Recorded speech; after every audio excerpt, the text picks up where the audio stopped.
नमस्ते। आज हम देखेंगे नागार्जुन द्वारा रचित बहुत दिनों के बाद यह कविता। कवि नागार्जुन इस कविता के माध्यम से प्रकृति और ग्रामीण जीवन से अपने लंबे वियोग के बाद फिर से जुड़ने के आनंद को व्यक्त कर रहे हैं। कविता की हर पंक्ति में बहुत दिनों के बाद का दोहराव इस बात पर जोर देता है कि कवि कितने समय से इन सब सुकून से दूर थे। कवि ने लंबे समय के बाद सुनहरी फसलों की मुस्कान देखी है, धान कुटती किशोरियों के मधुर गीत सुने हैं और मौलसिरी के ताजे फूल संगे हैं। यह सब उन्हें बहुत सुकून और खुशी दे रहा है। कवि का प्रकृति से जुड़ाव दृष्टिगोचर होता है।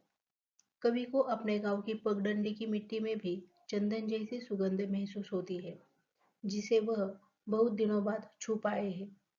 उन्हें तालम खाना और गन्ने चूसने जैसे साधारण ग्रामीण सुख भी बहुत खास लग रहे हैं।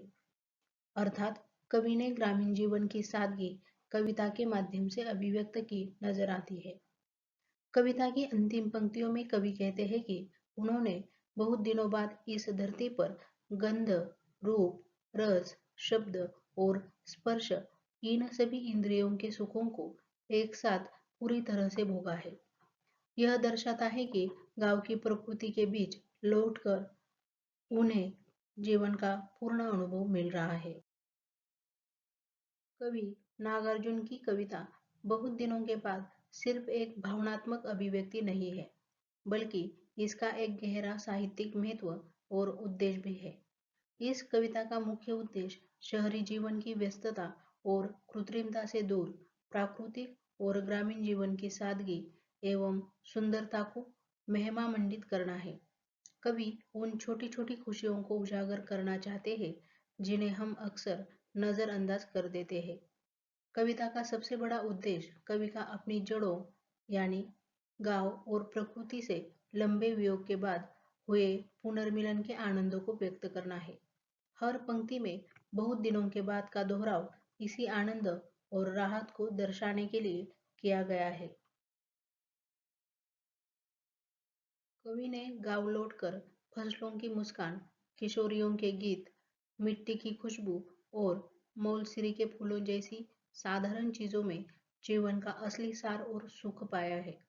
कविता का उद्देश्य यह संदेश देना है कि जीवन का सच्चा आनंद भौतिक सुखों में नहीं, बल्कि प्रकृति से जुड़े सादे अनुभवों में निहित है।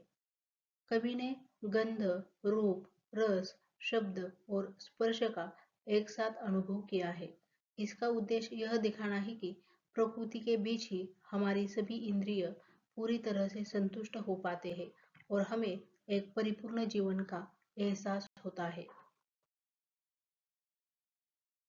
नागार्जुन प्रगतिशील विचारधारा के कवि थे।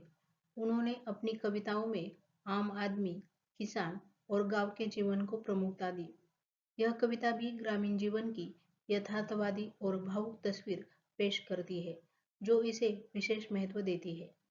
आधुनिक युग में जब लोग प्रकृति से दूर होते जा रहे हैं, यह कविता हमें अपनी जड़ों और प्रकृति से फिर से जुड़ने का एक महत्वपूर्ण संदेश देती है।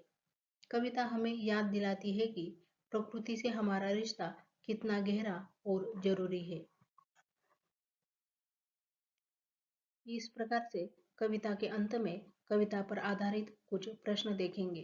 प्रथम प्रश्न है, कविता के माध्यम से ग्रामीण जीवन का चित्रण कीजिए। द्वितीय प्रश्न है, बहुत दिनों के बाद कविता में व्यक्त स्मृति बोध पर प्रकाश डालिए। तृतीय प्रश्न है, नागार्जुन जी की प्रकृति के प्रति आत्मीयता को स्पष्ट कीजिए। चतुर्थ प्रश्न है, कवि को अपने गांव की कौन सी बातें सबसे अधिक आकर्षित करती है। पांचवा प्रश्न है, नागार्जुन जी के अनुसार प्रकृति और मनुष्य का संबंध कैसे होना चाहिए। इसी के साथ यह कविता यहाँ पर समाप्त हो जाती है। धन्यवाद।